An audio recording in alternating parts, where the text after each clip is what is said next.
Hey guys, in this video I'll show you how to link or connect your Google Sheets to Looker Studio. So here I am on the Looker Studio dashboard, and all you want to do, come at the top left, click on this plus icon for create.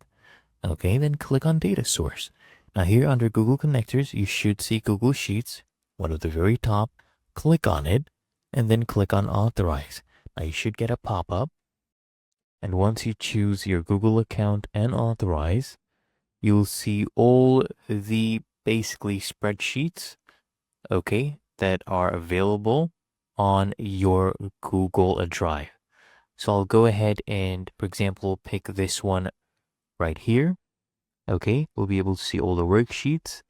So we'll make sure we toggle this one on, use first row as headers, and include and hidden filtered cells. Okay, then come at the top right, click on connect.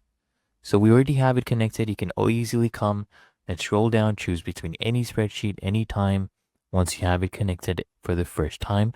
So here I can see the different dimensions I have, the metrics I have, and the type of data. So these are numbers, these are text. If anything is wrong, you can change it. For example, if this one needed to be a date and time, you could change that. Okay, and then just come here and click on create report.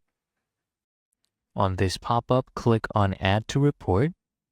And there we go. We have our data and we have our Google Sheets connected. Anytime you can come here, click on add data. Okay. And then click on my data sources. You'll see all your spreadsheets. Okay. Can easily come here as well to connect to data. Click on Google Sheets, add in more data to your report. Just choose any of them. Okay. Select the worksheets.